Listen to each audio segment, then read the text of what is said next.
ಸಾಯಿರಾಮ್. ಆತ್ಮೀಯ ವೀಕ್ಷಕ ಬಾಂಧವರಿಗೆಲ್ಲ ಇವತ್ತಿನ ಜೀವನಾಮೃತ ಕಾರ್ಯಕ್ರಮಕ್ಕೆ ಸ್ವಾಗತ ಸುಸ್ವಾಗತ. ವೀಕ್ಷಕರೇ, ಇವತ್ತು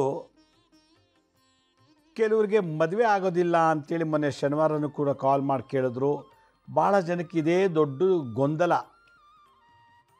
ನಮಗಿನ್ನೂ ಮದುವೆ ಆಗ್ತಿಲ್ಲ, ಮದುವೆ ಆಗಿದೆ, ಸಂಸಾರ ಚೆನ್ನಾಗಿಲ್ಲ, ಗಂಡ ಒಂದು ಕಡೆ, ಹೆಂಡತಿ ಒಂದು ಕಡೆ, ಮಕ್ಕಳು ಒಂದು ಕಡೆ, ಈ ಥರದ್ದೆಲ್ಲ ಗೊಂದಲ ಜೀವನದಲ್ಲಿ.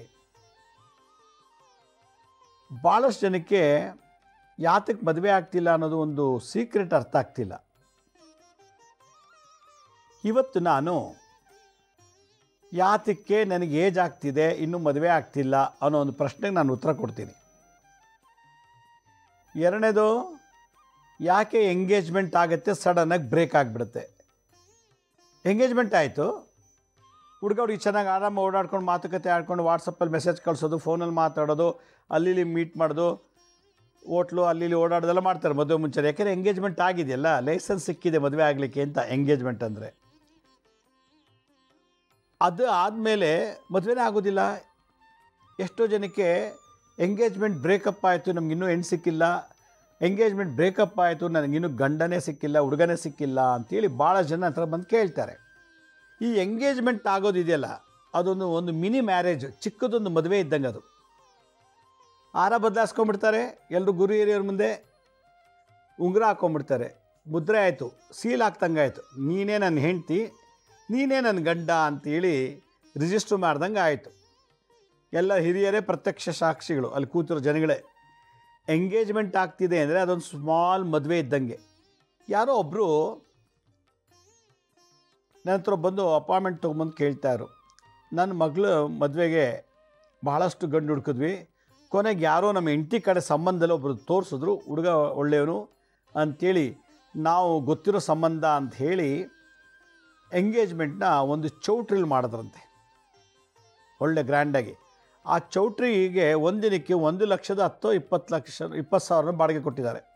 1,10,000 1,20,000 ಚೌಟ್ರಿಗೆ ಬಿಲ್ ಕೊಟ್ಟಿದ್ದಾರೆ ಆ ದೊಡ್ಡ ಆಡಿಟ್ ಚೌಟ್ರಿನಲ್ಲಿ. ಅಲ್ಲಿ ಗ್ರ್ಯಾಂಡಾಗಿ ಎಂಗೇಜ್ಮೆಂಟ್ ಮಾಡಿದ್ದಾರೆ.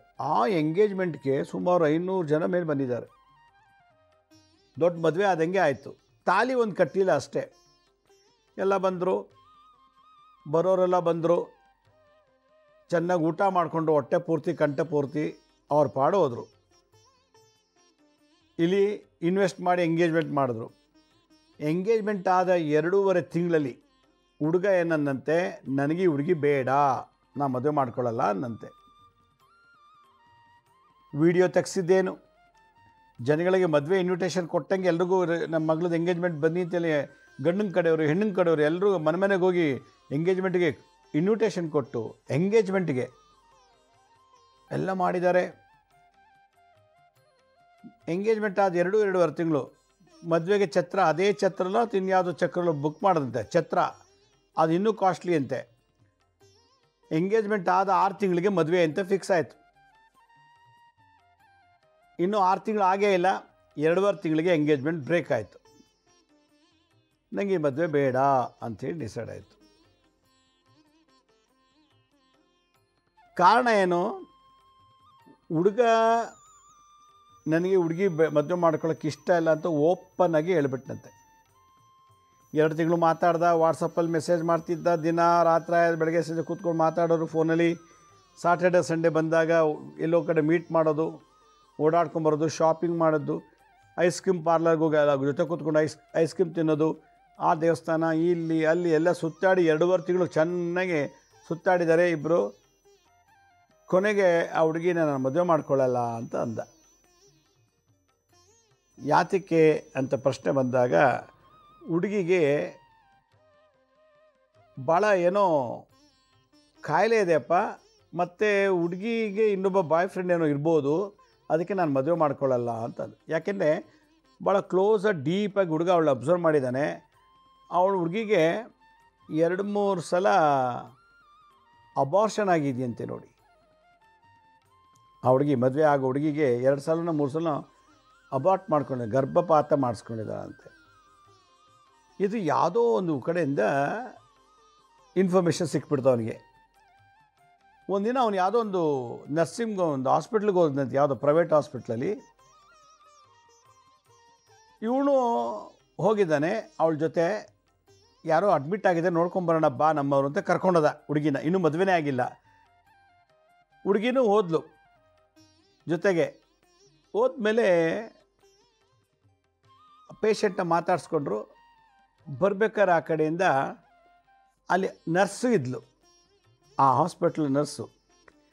ಈ ಹುಡುಗಿ ನೋಡಿಬಿಟ್ಟು, ಏನಮ್ಮ ಚೆನ್ನಾಗಿದೆಯಾ, ಹೇಗಿದೆಯಾ, ಹೆಂಗಿದೆ, ಹೇಗಾಗ್ತಿದೆ ಅಂತೆಲ್ಲ ಹೇಳಿ ಮಾತಾಡ್ತಿದ್ದಾಳೆ. ಇವರಿಬ್ಬರಿಗೂ ಗೊತ್ತಿಲ್ಲ, ಮದುವೆ ಆಗೋ ಹುಡುಗ ಅಲ್ಲಿ ನಿಂತಿದ್ದಾನೆ, ಕೇಳಿಸ್ಕೊತಾ ಇದ್ದಾನೆ ಮಾತು ಅಂತೇಳಿ.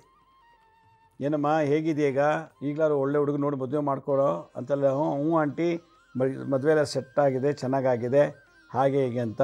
ಮತ್ತೇನು ಅಬಾರ್ಷನ್ ಮಾಡಿಸ್ಕೊಂಡಿಲ್ಲ ತಾನೇ, ಮತ್ತೆ ಏನು ಗರ್ಭಪಾತ ಮಾಡಿಸ್ಕೊಂಡಿಲ್ಲ ತಾನೇ ಅಂದ್ಬಿಟ್ಲು ಆ ನರ್ಸು. ಹುಡುಗನ ಕಿವಿಗೆ ಬಿದ್ದುಬಿಡ್ತು. ನನ್ನ ಎಂಗೇಜ್ಮೆಂಟ್ ಆಗಿರೋ ಹುಡುಗ ಗರ್ಭಪಾತ ಮಾಡಿಸ್ಕೊಂಡಿದ್ದಾಳ. ಅವನು ಶಾಕ್ ಆಯಿತು. ಸರಿ ಹೋಗೋಣ ಬಾ ಅಂತ ಕರ್ಕೊಂಡೋಗ್ಬಿಟ್ಟು ಮನೆಗೆ ಬಿಟ್ಟ ಅನಿಸುತ್ತೆ. ವಾಪಸ್ ಹಾಸ್ಪಿಟ್ಲಿಗೆ ಬಂದಿದ್ದಾನೆ, ಪುನಃ ಪೇಷಂಟ್ ನೋಡಬೇಕು ಅಂತಾನೆ. ಬಂದುಬಿಟ್ಟು ಆ ನರ್ಸಲ್ಲಿ ಮೀಟ್ ಮಾಡ್ತಾನೆ, ಫೋಟೋ ತೋರಿಸ್ತಾನೆ. ಈ ಹುಡುಗಿ ನಿಮ್ಗೆ ಎಷ್ಟು ಪರಿಚಯನಾ ಅಂತ. ನಂಗೆ ಪರಿಚಯ ಹುಡುಗಿ ಅಂತ. ಓಕೆ, ದಯವಿಟ್ಟು ನೀವು ಬೇಜಾರು ಮಾಡ್ಕೋಬೇಡಿ, ನೀವೇ ಅಂತ ಅಬಾರ್ಷನ್ ಮಾಡಿದ್ದು ಅಂತ ಅಂದ್ಬಿಟ್ಟ. ಬಾಯಿ ಉತ್ತರ ತೆಗಿಕೊಳ್ಳು ಬಾಯಿಂದ, ಇಲ್ಲರು ಹೇಳಲ್ಲ ಅವಳು. ನೀವು ಯಾಕೆ ಅಬಾರ್ಷನ್ ಮಾಡಿದ್ರಿ ಅವಳಿಗೆ ಅಂತ ಅಂದ್ಬಿಟ್ಟ. ಶಾಕ್ ಆಗೋಯ್ತು ಅವಳಿಗೆ. ಎಲ್ಲ ಇವಳೇ ಹೇಳ್ಕೊಂಬಿಟ್ಟಿದ್ದಾಳೇನೋ ಅಂದ್ಬಿಟ್ಟು ಅವಳು ಏನಪ್ಪ ಮಾಡಲಿ, ಬಂದು ಅಬಾರ್ಷನ್ ಮಾಡಿಸ್ಕೊಂಡು ಹೋಗ್ತಾಯಿದ್ಲು ಅಂದ್ಬಿಟ್ಲು ನರ್ಸು. ನೋಡಿ ಅವನು ಎಷ್ಟು ಬುದ್ಧಿವಂತಿಕೆಯಿಂದ ನರ್ಸ್ ಬಾಯಿ ಬಿಡಿಸಿದ್ದಾನೆ. ಮಾಮೂಲಿ ಕೇಳೋದಾದ್ರೆ ನಾರ್ಮಲಾಗಿ ಕೇಳ್ತೀನಿ ಅಂದರೆ ಅವಳು ಬಾಯಿ ಬಿಡ್ತಿರಲಿಲ್ಲ. ನೀವು ಯಾಕೆ ಅವಳಿಗೆ ಅಬಾರ್ಷನ್ ಮಾಡಿಸ್ಬಿಟ್ರಿ ನೀವು ಅಂತ ಅಂದ್ಬಿಟ್ಟ. ನಾನೆಲ್ಲಿ ಮಾಡಿಸ್ದೆ, ಅವಳೇ ಬೇಕು ಅಂತ ಬಂದು ಮಾಡಿಸ್ಕೊಂಡು ಹೋದ್ಲು ಅಂತೇಳಿ. ಇಲ್ಲ ನೀವೇ ಬೇಕು ಅಂತ ಮಾಡಿಸಿದ್ದೀರಾ, ನೀವೇ ಬೇಕು ತೆಗೆದುಬಿಡಿ ಅಂತ ಅಡ್ವೈಸ್ ಮಾಡಿದ್ದೀರಾ ಅಂತ. ಇಲ್ಲಪ್ಪ, ಅವಳೇ ಬಂದು ನಂಗೆ ತೆಗೆದ 3 ಸಲನೂ ಬಂದು 3 ಸಲನೂ ತೆಗೆಸ್ಕೊಂಡು ಹೋದ್ಲು ಅಂತ ಅಂದ್ಬಿಟ್ಲು. ನೋಡಿ ಹಾಗೆ ಇವನಿಗೆ ಗೊತ್ತಾಯಿತು, ನಾನು ಎಂಗೇಜ್ಮೆಂಟ್ ಆಗಿರೋ ಹುಡುಗಿ 3 ಸಲ ಅಬಾರ್ಷನ್ ಮಾಡಿಸ್ಕೊಂಡಿದ್ದಾಳೆ ಅಂಥೇಳಿ. ಗುಪ್ತ ವಿವಾಹದಲ್ಲಿ ಗುಪ್ತ ಗರ್ಭಿಣಿ ಸ್ತ್ರೀ ಅಂಥೇಳಿ. ಈ ಥರ ದೋಷದಲ್ಲಿ ಇರೋಗಿನ ನಾನು ಹೆಂಗೆ ಮದುವೆ ಮಾಡ್ಕೊಳ್ಳಿ, ನಾನು ಮದುವೆ ಮಾಡ್ಕೊಳ್ಳಲ್ಲಪ್ಪ ಅಂಥೇಳಿ ಇದು ಮಾಡ್ದ. ಕೊನೆಗೆ ಇದು ಯಾವ ರೀತಿ ತಿರ್ಕೊಳ್ದು ಕೇಸ್ ಅಂತಂದರೆ ಭಾಳ ಆಶ್ಚರ್ಯ ಇದು. ಈ ಥರ ತಪ್ಪು ಮಾಡಿದಾಗ ಮಕ್ಕಳಿಗೆ ಮದುವೆ ಆಗುತ್ತಾ ನೀವೇ ಹೇಳಿ. ನಂಬರ್ 1, ಈ ಥರ ತಪ್ಪು ಮಾಡಿರೋನ್ನ ನೀವು ಮದುವೆ ಮಾಡಿದ್ರೆ ಒಳ್ಳೇದಾಗತ್ತಾ? ಎಂಗೇಜ್ಮೆಂಟ್ ಕ್ಯಾನ್ಸಲ್ ಮಾಡಿಬಿಟ್ಟಿದ್ದೀವಿ, ಮದುವೆ ಬೇಡ ಅಂತ ಹುಡುಗನ ಕಡೆಯವ್ರು ಹೇಳಿದ್ಮೇಲೆ ಅವ್ರು ಕೋಪ ಬಂದು ಕಂಪ್ಲೇಂಟ್ ಕೊಟ್ಟರು. ಲಕ್ಷಗಟ್ಟಲೆ ಚೌಟ್ರಿ ಬಿಲ್ ಕಟ್ಟಿದ್ದೀನಿ, 100 ಜನಕ್ಕೆ ಊಟ ಹಾಕ್ಸಿದ್ದೀನಿ, ನಮಗೆ ಎಂಗೇಜ್ಮೆಂಟ್ ಖರ್ಚೇ ಒಂದು 4 ರಿಂದ 5 ಲಕ್ಷ ಆಗಿದೆ. ಹುಡುಗನಿಗೆ ಉಂಗುರ ಕೊಟ್ವಿ, ಬಟ್ಟೆ ಕೊಟ್ವಿ, ಅದು ಕೊಟ್ವಿ, ಚೈನ್ ಕೊಟ್ವಿ, ಇಷ್ಟೆಲ್ಲ ಮಾಡಿ ಇವತ್ತು ನಮ್ಮ ಮಗಳು ಬೇಡ ಅಂತೀರಾ ನೀವು ಅಂತ ಹೇಳಿ ಪೊಲೀಸ್ ಸ್ಟೇಷನ್ ಕಂಪ್ಲೇಂಟ್ ಕೊಟ್ಬಿಡ್ತಾರೆ.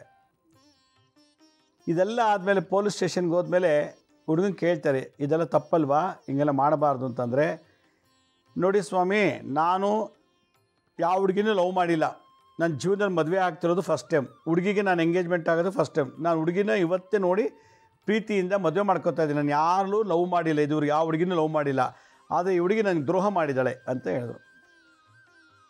ಏನು ದ್ರೋಹ ಮಾಡಿದ್ದಾರೆ? 3 ಬಾರಿ ಅಬಾರ್ಷನ್ ಮಾಡಿಸ್ಕೊಂಡಿದ್ದಾಳೆ, ಇಂಥವಳು ನಾನು ತಾಲಿ ಕಟ್ಟಬೇಕಾ, ನೀವೇ ಹೇಳಿ ಅಂತ. ಅಪ್ಪ ಅಮ್ಮ ಇಲ್ಲ ಹುಡುಗಿ ಅವತ್ತು ಸ್ಟೇಷನ್ನಲ್ಲಿ ಇಲ್ಲ, ಪೊಲೀಸ್ ಸ್ಟೇಷನ್ನಲ್ಲಿ ಇಲ್ಲ, ಕೆಲಸಕ್ಕೆ ಹೋಗಿದ್ದಾಳೆ. ನಮ್ಮ ಹುಡುಗಿ ಅಂಥವಳೆಲ್ಲ ಹಾಗೆ ಹೀಗೆ ಅಂತೆಲ್ಲ ಏನು ಬಾಯಿ ಬಂದು ಇವ್ನಿಗೆ ಹುಡುಗನಿಗೆ ಹೊಡೆಯೋ ಕೊಟ್ಟೋದಂತೆ. ಹುಡುಗನ ತಂದೆ ತಾಯಿಗೆ ಎಲ್ಲ ಪೊಲೀಸ್ ಸ್ಟೇಷನಲ್ಲಿ ಪೊಲೀಸ್ಗಳ ಮುಂದೆನೇ, ನನ್ನ ಮಗಳ ಬಗ್ಗೆ ಹಂಗೆ ಆರೋಪ ಮಾಡ್ತೀಯ, ನನ್ನ ಮಗಳು ಸೀತೆ ಅಂತ ಪವಿತ್ರವಂತವಳು, ಹಾಗೆ ಹೀಗೆ ಅಂತೆಲ್ಲ ಹೇಳಿ ಭಾಳ ಗಲಾಟೆ ಮಾಡಿ ಪೊಲೀಸರು ಕಂಟ್ರೋಲ್ ಮಾಡಿ ಕಳಿಸಿರಂತೆ. ಆಮೇಲೆ ನಾನು ಸಾಕ್ಷಿ ಸಮೇತ ತೋರಿಸ್ತೀನಿ ಅವಳಿಗೆ ಅಬಾರ್ಷನ್ ಆಗಿರೋದು ಅಂತ ಸುಮ್ಮನೆ ಒಂದು ಭಯ ಹುಟ್ಟಿಸ್ದ. ಮನೆಗೆ ಬಂದು ಹೋದರು. ಏನೇ 3 ಸಲ ಅಬಾರ್ಷನ್ ಆಗಿದ್ದಂತೆ ನಿನಗೆ, ಹೆಂಗೆ ಇದು, ಅವನು ಹೇಳೋ ಸುಳ್ಳು ಸತ್ಯ ಹೇಳು ನೀನು ಅಂತೇಳಿ ಅಪ್ಪ ಆಮೇಲೆ ಮಾಡಿ ಈಗ ಅವ್ನು ಸಾಕ್ಷಿ ಸಮೇತ ನಾನು ಪ್ರೂವ್ ಮಾಡ್ತೀನಿ ಅಂತ ಕೂತಿದ್ದಾನೆ. ನನ್ನ ಮರ್ಯಾದೆ ಪ್ರಶ್ನೆನು ಲಕ್ಷಗಟ್ಟಲೆ ಖರ್ಚು ಮಾಡಿ ನಾನು ಎಂಗೇಜ್ಮೆಂಟ್ ಮಾಡಿದೆ ದೊಡ್ಡ ಚೌಟ್ರಲ್ಲಿ. ನಮ್ಮ ವಂಶ ಎಂಥದ್ದು, ನನ್ನ ಘನತೆ ಎಂಥದ್ದು, ನಮ್ಮ ಗೌರವ ಎಂಥದ್ದು, ಹಾಳು ಮಾಡಿಬಿಟ್ಟಿಯಲ್ಲ ನೀನು. ಏನು ಈ ಥರ ಸುಳ್ಳು ಹೇಳ್ತಿದ್ದಾನೆ, ಅವನು ಹೇಳೋ ಸುಳ್ಳು ಅಂತ ಹೇಳು, ಇಲ್ಲ ನಾನು ಪ್ರೂವ್ ಮಾಡೋಕೆ ಹೊರಟಿದ್ದಾನೆ, ಏನು ಮಾಡ್ತೀಯಾ ಹಾಗೆ ಹೇಗೆ ಅಂದಾಗ ಅವ್ನು ಪ್ರೂವ್ ಮಾಡ್ತಾನ ಅಂತ ಅಂದ ತಕ್ಷಣ ಅವ್ನಿಗೆ ಒಂಥರ ಗಾಬರಿ ಆಯಿತು. ಹೆಂಗೆ ಗೊತ್ತಾಯ್ತು ಇವನಿಗೆ, ಏನೇನು ಇಟ್ಕೊಂಡಿದ್ದಾನೆ ನನ್ನ ಬಗ್ಗೆ ಪ್ರೂವ್ ಮಾಡಲಿಕ್ಕೆ ಹಾಗೆ ಅಂತ. ಪ್ರೂವ್ ಮಾಡೋಕ್ಕೆ ನಾವು ಹೊರಟ್ರೆ ಅವನೇನೋ ನಿಜ ಅಂತ ಗೊತ್ತಾರೆ, ನಿನ್ನ ಕಣ್ಮುಂದೆ ವಿಷ ಕೂಡ ಸತ್ತೋಗ್ಬಿಡ್ತೀವಿ ಅಂತ ಅಂದ್ಬಿಟ್ರು ಅವ್ರ ಅಪ್ಪ ಅಮ್ಮ. ನೀನು ಒಳ್ಳೆಯವಳು ಕೊಂಡೇ ಇದ್ದೀವಿ ನಾವು ಈ ಕ್ಷಣದವರೆಗೂ. ಅವ್ನು ನೋಡಿದ್ರೆ 3 ಸಲ ಅಬಾರ್ಷನ್ ಮಾಡಿಸಿದ್ದಾನೆ ಅಂತ ಹೇಳ್ತಾ ಇದ್ದಾನೆ. ಅದೇನಾದ್ರು ಪ್ರೂವ್ ಮಾಡಿಬಿಟ್ಟ ಅಂದರೆ ನಾನು ಕಣ್ಮುಂದೆ ಇರಲ್ಲ, ನಾವು ಸತ್ತೋಗ್ಬಿಡ್ತೀವಿ ಅಂತ ಅಂದರು. ಆಗ ಅವಳು ಈ ಕಡೆ ಪ್ರಚಾರ ಆಗುತ್ತೆ ನನ್ನ ಬಗ್ಗೆ, ಪ್ರೂವ್ ಮಾಡಿಬಿಟ್ಟೆ ನಾನು ಯಾರೂ ಮದುವೆ ಮಾಡ್ಕೊಳ್ಳಲ್ಲ, ಅಪ್ಪ ಅವರು ಇದಾಗ್ಬಿಡ್ತಾರೆ, ಅದಕ್ಕೋಸ್ಕರ ಇದನ್ನಿಲ್ಲೇ ವಿಷಯ ಮುಚ್ಚಾಕಬೇಕು, ಬೆಳಿಗ್ಗೆ ಬಿಡಬಾರ್ದು ಅಂತೇಳಿ ಅವಳು ನಾನು ತಪ್ಪು ಮಾಡಿದ್ದೀನಿ, 3 ಸಲ ಅಬಾರ್ಷನ್ ಆಯಿತು ಅಂತ ತಂದೆ ತಾಯಿ ಮುಂದೆ ಕೇಳ್ಕೊಂಬಿಡ್ತಾಳೆ.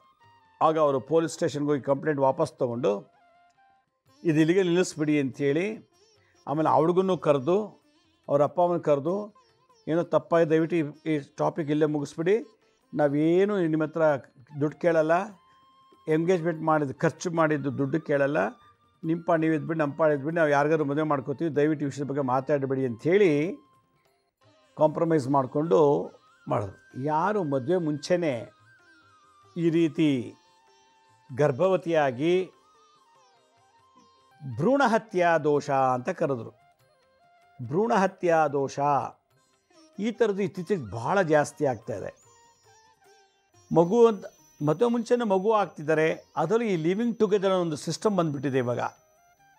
ಯಾವ ಹೆಂಗಸು ಯಾವ ಗಂಡಸು ಯಾವ ಜೊತೆಲಾರು ಒಂದೇ ಮನೇಲಿ ವಾಸ ಮಾಡ್ಬೋದು, ಗಂಡ ಹೆಂಡ್ತಿ ಥರ. ಆದರೆ ತಾಳಿ ಕಟ್ಟೋಂಗಿಲ್ಲ, ಎಂಥದ್ದು ಇಲ್ಲ.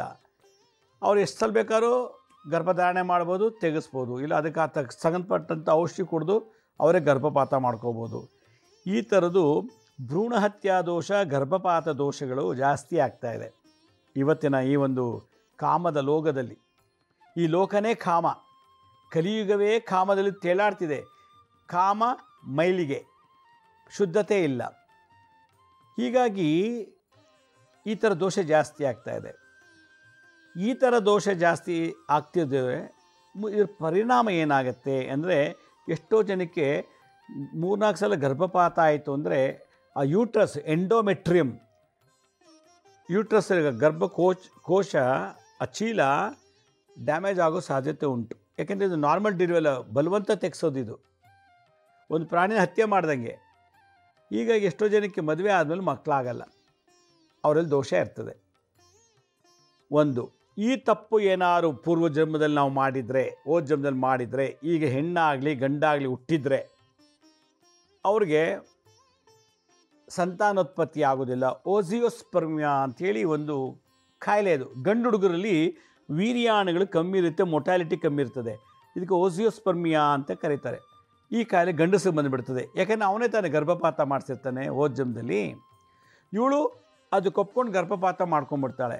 ಹೀಗಾಗಿ ಈ ಥರ ದೋಷ ಹೋದ ಜನ್ಮದಲ್ಲಿ ಮಾಡಿದರೆ ಈ ಜನ್ಮದಲ್ಲಿ ಮದುವೆ ಆದರೂ ಮಕ್ಕಳಾಗಲ್ಲ, ಮೊಟ್ಟಮೊದಲು ಮದುವೆನೂ ಆಗೋದೇ ಇಲ್ಲ. ಈ ಥರ ದೋಷ ಇದ್ದಾಗ ಮದುವೆ ಮುಂಚೆನೇ ಯಾರು ಗುರು ಹಿರಿಯರ ಆಶೀರ್ವಾದ ಇಲ್ಲದೇ ಕದ್ದು ಮುಚ್ಚು ಈ ಥರದ್ದೇನಾದ್ರು ಮಾಡಿಕೊಂಡಿದ್ರೆ ಅದಕ್ಕೆ ಗಾಂಧರ್ವ ವಿವಾಹ ಅಂತಾರೆ. ಎಲ್ಲರೂ ಮುಂದೆ ಮದುವೆ ಆಗೋದು ವಿವಾಹ.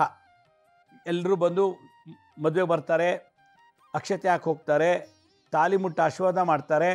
ಗುರು ಹಿರಿಯರ ಸಮ್ಮುಖದಲ್ಲಿ ಏನಾಗುತ್ತೋ ಅದು ವಿವಾಹ. ಗುರು ಹಿರಿಯರು ಯಾರೂ ಇಲ್ದಾನೆ ಒಂದು ಹುಡುಗ ಒಂದು ಹುಡುಗಿ ದೇಹ ಸುಖ ತೊಗೊಂಬಿಟ್ರೆ ಅದು ಗಾಂಧರ್ವ ವಿವಾಹ ಅಂತ ಕೌಂಟ್ ಆಗುತ್ತೆ ಚಿತ್ರಗುಪ್ತ ರೆಕಾರ್ಡಲ್ಲಿ. ಅದು ರಿಜಿಸ್ಟರ್ಡ್. CCTVಲಿ ಕ್ಯಾಮ್ರಾ ಕ್ಯಾಚ್ ಮಾಡ್ಕೊಂಬಿಟ್ಟಿರ್ತದೆ. ಎಲ್ಲಿದೆ CCTV? ನಮ್ಮ ಆತ್ಮನೇ CCTV ಕ್ಯಾಮ್ರಾ. ನಾವೆಲ್ಲ ಕಣ್ಣು ತೆಗೆದು ಏನು ಮಾಡ್ತೀವಿ ಎಲ್ಲ ಕೂಡ ರೆಕಾರ್ಡ್ ಆಗ್ತಿರ್ತದೆ. ಆ ಥರ ದೋಷದಲ್ಲಿ ಮಾಡಿ ಈಗ ರೀಬರ್ತ್ ಆಗಿದ್ದರೆ ಮದುವೆ ಆಗೋದಿಲ್ಲ, ಮತ್ತು ಎಂಗೇಜ್ಮೆಂಟ್ಗಳು ಕ್ಯಾನ್ಸಲ್ ಆಗ್ತದೆ. ಅವ್ರಿಗೆ ಮದುವೆ ಆಗ್ತದೆ ಅಂತ ಇಟ್ಕೊಳ್ಳಿ ಹೆಂಗೋ ಒಂದು, ಆದರೆ ಸಂತಾನೋತ್ಪತ್ತಿ ಆಗಲ್ಲ. ಯಾವನೋ ಹೋದ ಜನ್ಮದಲ್ಲಿ ಅಬಾರ್ಷನ್ ಮಾಡಿಸಿರ್ತಾನೆ 3 ಸಲ, ಅವನಿಗೆ ಹುಟ್ಟಿರ್ತಾನೆ, ಅವನಿಗೆ ನೋಡೋದು ಚೆನ್ನಾಗಿದ್ದಾನೆ, ವೈಟ್ಗೆ ಒಳ್ಳೆ 6 ಪ್ಯಾಕ್ ಮಾಡ್ಕೊಂಡು ಜೋರ ಚೆನ್ನಾಗಿದ್ದಾನೆ, ಅವನು ವೀರ್ಯದಿಂದ ಸಂತಾನೋತ್ಪತ್ತಿಯಲ್ಲಿ ಓಸಿಯೋಸ್ಪರ್ಮಿಯಾ ಅಂತ. ಎರಡನೇದು, ಇವಳು ನೋಡೋಕ್ಕೆ ಚೆನ್ನಾಗಿರ್ತಾಳೆ, ಭಾಳ ರೂಪವಂತೆ ಚೆನ್ನಾಗಿದ್ದಾಳೆ, ಆದರೆ ಅವಳಿಗೆ ಮಕ್ಕಳು ಜನ್ಮ ಕೊಡೋ ಶಕ್ತಿ ಗರ್ಭಕೋಶಕ್ಕೆ ಕಳ್ಕೊಂಬಿಟ್ಟಿರ್ತಾಳೆ. ಯಾಕೆ? ಈ ಥರದ್ದು. ಅದಕ್ಕೆ ಗರ್ಭಪಾತ ದೋಷ, ಭ್ರೂಣಹತ್ಯಾ ದೋಷ, ಈ ಥರ ದೋಷ ಇರ್ತದೆ. ಈ ಜನ್ಮದಲ್ಲಿ ಅವ್ರಿಗೆ ಮದುವೆ ಆದರೂ ಮಕ್ಕಳಾಗಲ್ಲ. ಆಮೇಲೆ ಇವನು ಚೆನ್ನಾಗೇ ಇರ್ತಾನೆ, ನೋಡಿದ್ರೆ ಅವ್ನಿಗೆ ಇಂಪಾರ್ಟೆನ್ಸಿ ನಪುಂಸಕತೆ ಬರ್ತದೆ. ಯಾಕೆಂದರೆ ಒಂದು ಮಗುನ ಹತ್ಯೆ ಮಾಡಿಸಿದ್ದಾನೆ, ಅಬಾರ್ಷನ್ ಮಾಡಿಸ್ಬಿಟ್ಟಿದ್ದಾನೆ. ಈ ದೋಷಕ್ಕೆ, ಈ ಥರ ನಡೆದಂಥ ಒಂದು ದುರ್ಘಟನೆಗೆ ಯಾರು ಹೊಣೆ? ನಾವೇ ಹೊಣೆ, ನಮ್ಮ ಕರ್ಮನೇ ಹೊಣೆ. ಹೀಗಾಗಿ ಮದುವೆ ಮಾಡೋದು ದೊಡ್ಡದಲ್ಲ, ಮಕ್ಕಳಿಗೆ ಜನ್ಮ ಕೊಡೋದು ದೊಡ್ಡದಲ್ಲ. ಆ ಮಕ್ಕಳು ಎಷ್ಟು ಶಾಶ್ವತವಾಗಿ ಉಳಿತಾರೆ, ಆ ಮಕ್ಕಳು ನಮಗೆ ಎಷ್ಟು ಚೆನ್ನಾಗಿ ನಮ್ಮನ್ನು ನೋಡ್ಕೊಳ್ತಾರೆ ವಯಸ್ಸಾದ ಮೇಲೆ, ಮಕ್ಕಳಿಂದ ನಮಗೆ ಸುಖ ಸಿಗುತ್ತೆ ಅನ್ನೋದನ್ನು ನಾವು ಪಡಿಬೇಕು ಅಂತಂದರೆ ಪೂರ್ವ ಜನ್ಮದಲ್ಲಿ ಒಳ್ಳೆ ಸುಖ, ಒಳ್ಳೆ ಪುಣ್ಯ ಮಾಡಿರಬೇಕು. ಅದರಿಂದ ಜಗತ್ತಿನಲ್ಲಿ ಚಂದ್ರಲೋಕಕ್ಕೆ ಹೋಗಿ ಬಂದ, ಮಂಗಳ ಗ್ರಹಕ್ಕೆ ಕಾಲಿಟ್ಟಿದ್ದಾನೆ, ಏನೆಲ್ಲ ಕಂಡಿಡಿದ್ದಾರೆ, ಸಮುದ್ರದೊಳಗೆ ಮನೆ ಕಟ್ಟಿದ್ದಾರೆ, ಸಮುದ್ರದೊಳಗೆ ಹೋಟ್ಲು ಮಾಡಿದ್ದಾರೆ, ಎಲ್ಲ ಗರ್ಭಕೋಶದ ಮಗು ಹೆಂಗೆ ಬರುತ್ತೆ, ಹೆಂಗೆ ಅದು ಇದಾಗತ್ತೆ ಅನ್ನೋದು ಇವತ್ತು ಗೊತ್ತಾಗ್ತಿಲ್ಲ. ಆದರೆ ಇಷ್ಟೆಲ್ಲ ಆದರೂ ಕೂಡ ಮಕ್ಕಳೇ ಆಗ್ತಿಲ್ಲ. ಇಲ್ಲ ದತ್ತು ತಗೋಬೇಕು, ಇಲ್ಲ ಸುಮ್ಮನೆ ಇರಬೇಕು. ಗರ್ಭಪಾತ ಮಾಡಿಸೋದು ಶಿಶು ಹತ್ಯೆ ದೋಷಕ್ಕೆ ಏನು ಬರುತ್ತೋ ಅದೇ ಪ್ರಾಬ್ಲಮ್ಮು ಗರ್ಭಪಾತಕ್ಕೆ ಬರುತ್ತೆ. ಅದಾಗಿದ್ದಾಗ್ಬಿಟ್ರೆ ಓಕೆ, ಬಟ್ ನಾವೇ ಬಲವಂತವಾಗಿ ತೆಗೆಸ್ತೀವಲ್ಲ, ಅದು ಮಹಾಪಾಪ, ಶಿಶು ಹತ್ಯೆ ದೋಷ, ಭ್ರೂಣ ಹತ್ಯೆ. ಅದಕ್ಕೆ ಈ ಗರ್ಭ ಸಂಹಿತೆಯಲ್ಲಿ ಒಂದು ಪರಿಹಾರ ಹೇಳಿದ್ದಾರೆ ಆವತ್ತಿನ ಕಾಲದಲ್ಲೇ. ಯಾರು ನಮ್ಮ ಋಷಿಮುನಿಗಳು ಅಥವಾ ಆಗಿನ ಕಾಲದ ಸೈಂಟಿಸ್ಟ್ಗಳು, ಆಗಿನ ಕಾಲ ಡಾಕ್ಟ್ರುಗಳು ಏನು ಒಂದು ಆಯುರ್ವೇದ ಸಿಸ್ಟಮ್ನಲ್ಲಿ ದೈವಿಕ ಶಕ್ತಿ ಉಪಯೋಗಿಸ್ಕೊಂಡು ಟ್ರೀಟ್ ಮಾಡ್ತಿರ್ತಾರಲ್ಲ, ಅವರೆಲ್ಲ ಒಂದು ಕೂತು ಚಿಂತನೆ ಮಾಡಿ ಒಂದು ಸಣ್ಣದೊಂದು ಮಂತ್ರ ತಂತ್ರ ಹೇಳಿದ್ದಾರೆ. ಇದು ಸ್ಕಂದ ಪುರಾಣದಲ್ಲಿ ಸ್ಕಂದ ತಂತ್ರಸಾರ, ಸುಬ್ರಹ್ಮಣ್ಯ ತಂತ್ರಸಾರ ಅಂತ ಒಂದು ಬರ್ತದೆ. ಆ ತಂತ್ರಸಾರದಲ್ಲಿ ಈ ಗರ್ಭ ಮತ್ತು ಸೀಕ್ರೆಟಾಗಿ ಅದನ್ನು ತೆಗೆಸ್ಬಿಟ್ಟಿರ್ತೀವಿ ಯಾರಿಗೂ ಗೊತ್ತಿಲ್ಲದೇ. ಆ ಥರ ಕರ್ಮ ಏನೋ ನಾವು ಮಾಡಿದರೆ ಸುಬ್ರಹ್ಮಣ್ಯನ ಪೂಜೆ ಮಾಡಬೇಕಂತೆ. ಅದಕ್ಕೇನು ಮಾಡಬೇಕು? ಒಂದು ಕುಂಬಳಕಾಯಿ, ಬೂದ್ಗುಂಬಳಕಾಯಿ ಇದು ಸಿಕ್ಕಲಿಲ್ಲ ಅನ್ನೋದಾದರೆ ಪಂಚಫಲಗಳು, ಪಂಚಕೋಶಗಳನ್ನು ಶುದ್ಧೀಕರಣ ಮಾಡುವಂಥದ್ದು. ಪಂಚಕೋಶಗಳಿಗೆ ಪಂಚಫಲಗಳು 5 ವೆರೈಟಿ ಹಣ್ಣು, ಸೇಬಿರ್ಬೋದು, ಮೂಸಂಬಿ ಇರ್ಬೋದು, ಕಿತ್ತಳೆ ಹಣ್ಣು ಇರ್ಬೋದು, ಬಾಳೆಹಣ್ಣು ಇರ್ಬೋದು, ದಾಳಿಂಬೆ ಇರ್ಬೋದು, 5 ವೆರೈಟಿ ಯಾವುದಾದ್ರು ಹಣ್ಣು ತಗೋಬೇಕು. 5 ವೆರೈಟಿ ಹಣ್ಣು ಅಥವಾ ಹಣ್ಣಿಲ್ಲ ಅಂದರೆ ತರಕಾರಿ ಯಾವುದು? ಕುಂಬಳಕಾಯಿ. ಈ ಅದಕ್ಕೆ ಕುಷ್ಮಾಂಡ ಅಂತಾರೆ. ಕೈಲಿಟ್ಕೊಂಡು ಗರ್ಭಕ್ಕೆ ಸಂಬಂಧಪಟ್ಟಂಥ ಬೀಜಾಕ್ಷರ ಮಂತ್ರ ಗಮ್ ಅಂತಾರೆ ಗರ್ಭಕೋಶಕ್ಕೆ. ಅದು ಗಣಪತಿ ಬೀಜಾಕ್ಷರ. ಗಣಪತಿ ಉಸಿರಾಡ್ತದಲ್ಲ, ಅದರದ್ದು ಸೌಂಡು ಗಮ್ ಅಂತ ಬರ್ತಂತೆ. ಆಕ್ಸಿಜನ್ ತಗೊಂಡಾಗ, ಕಾರ್ಬನ್ ಡೈಆಕ್ಸೈಡ್ ಬಿಟ್ಟಾಗ, ಉಸಿರಾಟದಲ್ಲಿ ಪೂರಕ ರೇಚಕ ಮಾಡುವಾಗ ಗಮ್ ಅಂತ ಶಬ್ದ ಬರ್ತದಂತೆ. ಆ ಶಬ್ದ ಗರ್ಭಕೋಶದಲ್ಲಿ ನಿಂತ್ಕೊಳ್ಳುತ್ತಂತೆ. ಅದಕ್ಕೆ ಓಂ ಗಮ್ ಅಂದ ಜಾಗದಲ್ಲಿ ಓಂ ಗೃಂ ಗುಹಾಯ ನಮಃ ಅಂಥೇಳಿ ಆ ಮಂತ್ರ ಹೇಳ್ತಾ ಆ ಹಣ್ಣುಗಳಿಗೆ ಅಭಿಮಂತ್ರಿಸಬೇಕು. 5 ಹಣ್ಣುಗಳು ಅಥವಾ ಕುಂಬಳಕಾಯಿ ಎರಡೂ ಕೊಟ್ಟರು ಇನ್ನೂ ಒಳ್ಳೆಯದು. ಬೂದುಗುಂಬಳಕಾಯಿನೂ ತಗೊಳ್ಳಿ, ಕುಷ್ಮಾಂಡನೂ ತಗೊಳ್ಳಿ. ಪಂಚಫಲಗಳು, ಫಲ ಅಂದರೆ ಹಣ್ಣು, ಒಂದು ತಟ್ಟೆಯಲ್ಲಿ ಯಾವುದೋ ಇಟ್ಕೊಂಡು ಓಂ ಗೃಂ ಗುಹಾಯ ನಮಃ, ಗಮ್ಮನ ಜಾಗದಲ್ಲಿ ಕೆಳಗಡೆ ಗೃಂ ಅಂತ, ಓಂ ಗೃಂ ಗುಹಾಯ ನಮಃ, ಓಂ ಗೃಂ ಗುಹಾಯ ನಮಃ, ಓಂ ಗೃಂ ಗುಹಾಯ ನಮಃ ಅಂಥೇಳಿ ಪ್ರತಿ ಮಂಗಳವಾರ ಒಂದು ಕುಂಬಳಕಾಯಿ 5 ವೆರೈಟಿ ಹಣ್ಣು ತಗೋಬೇಕು. ಒಂದು 7 ಮಂಗಳವಾರ, ಇಲ್ಲ 12 ಮಂಗಳವಾರ, 24 ಮಂಗಳವಾರ, ಇಲ್ಲ 48 ಮಂಗಳವಾರ ಈ ಥರ ಮಾಡಬೇಕಂತೆ. ಇಲ್ಲ 54, ಇಲ್ಲ 108 ಮಂಗಳವಾರ. ಮಂಗಳಗೌರಿ ವ್ರತ ಹೇಗೆ ಮಾಡ್ತೀವೋ ಹಾಗೆ ಈ ಮಂಗಳವಾರ ಹೊತ್ತು ಇದನ್ನು ಆ ದೋಷ ನಿವೃತ್ತಿ ಆಗಲಿಕ್ಕೆ, ದೋಷ ಬಿಡುಗಡೆ ಆಗೋಕ್ಕೆ ಓಂ ಗೃಂ ಗುಹಾಯ ನಮಃ, ಓಂ ಗೃಂ ಗುಹಾಯ ನಮಃ, ಓಂ ಗೃಂ ಗುಹಾಯ ನಮಃ. ಗುಹಾ ಅಂದರೆ ಸುಬ್ರಹ್ಮಣ್ಯಗೆ ಒಂದು ಹೆಸರಿದು. ಗರ್ಭಕೋಶಕ್ಕೆ ಅಧಿಪತಿ ಅವನು. ಭ್ರೂಣ ಸೃಷ್ಟಿ ಮಾಡಲಿಕ್ಕೆ ಕುಜ, ಮಂಗಳ, ಸುಬ್ರಹ್ಮಣ್ಯ ಅಧಿಪತಿ. ಈಗ ಹೇಳ್ತಾ ಇದ್ದರೆ ಆ ಎಂಡೋಮೆಟ್ರಿಯಮ್, ಯೂಟ್ರಸಲ್ಲಿ ಎಂಡ್ರೋಮೆಟ್ರಿಯಮ್ ಅಂತಿದೆಯಲ್ಲ, ಅದು ಸರ್ವಿಕ್ಸು, ಎಂಡೋಮೆಟ್ರಿಯಮ್ಮು ಮತ್ತು ಓವರ್ಸಲ್ಲಿ ಪಾಲಿಸಿಸ್ಟ್ ಇತ್ತಂದರೆ ಇದೆಲ್ಲ ದೋಷ ನಿವಾರಣೆ ಆಗತ್ತೆ. ಓಂ ಗೃಂ ಗುಹಾಯ ನಮಃ ಅಂಥೇಳಿ ಒಂದು ಅರ್ಧ ಗಂಟೆ 1 ಅವರ್ ಜಪ ಮಾಡಿಬಿಟ್ಟು ಅದು ತೊಗೊಂಡೋಗಿ ಗರ್ಭಿಣಿ ಸ್ತ್ರೀಯರಿಗೆ ದಾನ ಮಾಡಬೇಕಂತ ನೋಡಿ. ಕೂಷ್ಮಾಂಡ ದಾನ. ಗರ್ಭಿಣಿ ಆದಂಥ ಹೆಂಗಸಿಗೆ ಕುಂಬಳಕಾಯಿ ಕೊಡ್ಬೋದು, 5 ರೀತಿ ವೆರೈಟಿ ಹಣ್ಣು ಕೊಡಬೇಕು. ಈ ರೀತಿ ಕೊಟ್ಟು ಆ ಗರ್ಭಿಣಿಗೆ ನಮಸ್ಕಾರ ಮಾಡ್ಕೊಂಡು ಬಂದರೆ ಗರ್ಭಪಾತ ದೋಷ ನಿವಾರಣೆ ಆಗುತ್ತೆ, ಭ್ರೂಣ ಹತ್ಯೆ ದೋಷ ನಿವಾರಣೆ ಆಗುತ್ತೆ. ಇದಾದಮೇಲೆ ಅವ್ರ ಮಕ್ಕಳಾಗೋದು, ಮದುವೆ ಆಗೋದು. ಆದ್ದರಿಂದ ಯಾರಿಗೆ ಮದುವೆ ಆಗಿದೆ ಮಕ್ಕಳಾಗ್ತಿಲ್ವೋ ಅವ್ರಿಗೆ ಇದು ಮಾಡಬೇಕು. ಮದುವೆನೇ ಆಗ್ತಿಲ್ಲ ಅಂದರೂ ಇದು ಒಂದು ದೋಷ ಇದೆ ಪೂರ್ವಜನ್ಮ ನಿಮ್ಮ ಜಾತಕದಲ್ಲಿ. ಭ್ರೂಣ ಹತ್ಯಾ ದೋಷ, ಗರ್ಭಪಾತ ದೋಷ, ರಜಸ್ವಲ ದೋಷ, ಇದೆಲ್ಲ ನಿವಾರಣೆ ಮಾಡ್ಕೊಳ್ಳೋಕ್ಕೆ ಸ್ಕಂದ ಪುರಾಣದಲ್ಲಿ ಒಂದು ತಂತ್ರ ಮಂತ್ರ ಓಂ ಘ್ರಂ ಗುಹಾಯ ನಮಃ.